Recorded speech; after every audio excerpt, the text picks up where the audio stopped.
Hello, bachcho. The question says comment on each of the following observations.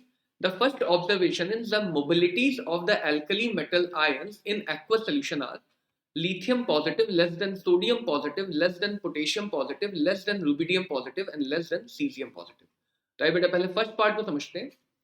अगर हम बात करें यहाँ पे अल्कली मेटल के एक्वस सोल्यूशन की, तो द हाइड्रेशन एक्सटेंट, जब भी हम किसी केटायन या एनायन को वाटर में डिसॉल्व करेंगे, suppose we have a cation Mn+, तो वाटर की डाइपोल के साथ इसका डाइपोल आयन इंट्रैक्शन होगा बिकॉज ऑक्सीजन पे पार्शियल नेगेटिव चार्ज होगा and there will be dipole ion interaction of water with the metal cation. Similarly अगर हम यहाँ पे किसी एनायन को डिसॉल्व करेंगे तो एनायन का इंट्रैक्शन वाटर के H पॉजिटिव के साथ होगा जिसपे पार्शियल पॉजिटिव चार्ज होगा. तो in this case this is called as hydration. And कितना हाइड्रेशन होगा, हाइड्रेशन का एक्सटेंट डिपेंड करेगा द चार्ज डेंसिटी पे.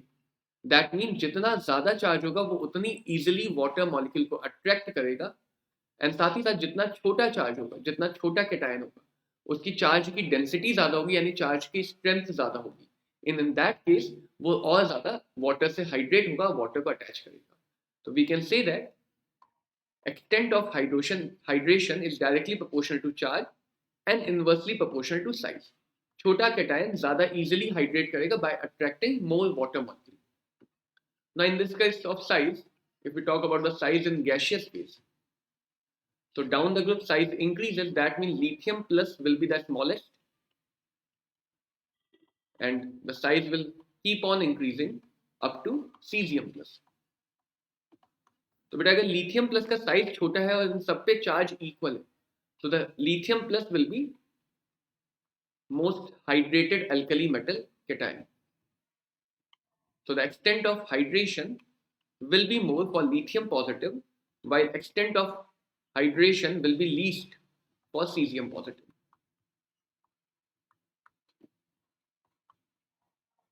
तो अगर यहाँ पे lithium plus का hydration ज्यादा होगा, that means lithium plus will have maximum water molecule attached to it as compared to other alkali metal, and due to this it will become a heavy cation.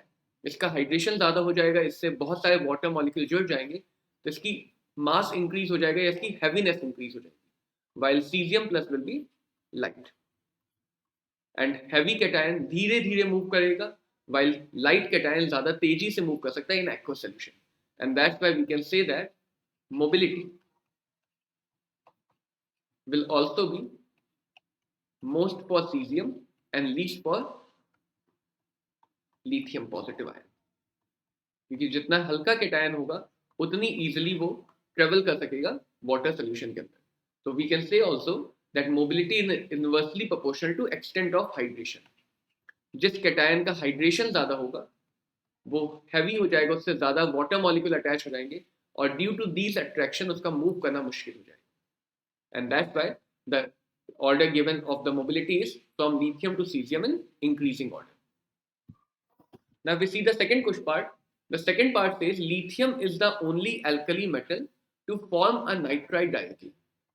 But यहाँ पे reaction ये है कि lithium ही एक ऐसा alkali metal है जिसको अगर हम एयर में नाइट्रोजन की प्रेजेंस में बर्न करते हैं तो वो डायरेक्टली लिथियम नाइट्राइड बन जाता है, Li3n, and this is an unbalanced reaction. तो the reason behind is that कि लिथियम का साइज बहुत छोटा होता है. Lithium is the smallest cation of alkali metal group. तो लिथियम से जो कैटायन बनेगा वो बहुत छोटा होगा और कैटायन जितना छोटा होगा उसकी चार्ज डेंसिटी ज्यादा होगी तो उसकी स्ट्रेंथ ज्यादा होगी. एंड अगर लिथियम कैटायन की स्ट्रेंथ ज्यादा होगी तो ये नाइट्रोजन जैसे इनर्ट गैस मॉलिक्यूल से भी इलेक्ट्रॉन अपनी तरफ खींचे, इलेक्ट्रॉन दे सकता है और पोलराइज करके लिथियम नाइट्राइड मॉलिक्यूल बनाता है.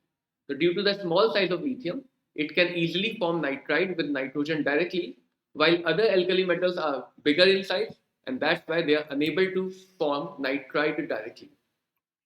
If we see for the C part, it says the E naught value for reduction potential of bivalent metal in case of calcium, strontium, barium is nearly constant. तो बेटा अगर हम यहाँ पे देखें तो ई नॉट वैल्यू डिपेंड करती है सब्लिमेशन एनर्जी पे, सब्लिमेशन एनर्जी, आयोनाइजेशन एनर्जी, कितनी आसानी से वो इलेक्ट्रॉन लॉस या गेन कर सकता है, एंड हाइड्रेशन एनर्जी कि इलेक्ट्रॉन लॉस या गेन करने के बाद वाटर के मॉलिक्यूल उसे कितना स्टेबलाइज कर। तो किसी भी मेटल की ई नॉट वैल्यू इन सारी बातों पर डिपेंड करती है। And for these metal, for these group 2 metal which are calcium, strontium and barium, the overall effect of these three energy is almost constant, is almost constant. जब हम calcium से barium की तरफ जाएंगे तो इन तीनों एनर्जी का जो समेशन है वो ऑलमोस्ट कांस्टेंट रहता है, and that's why E naught value for these three metals, the reduction values of these three metals are almost equal. So these are the explanation for all the given three parts. Hope this clears the question. All the very best.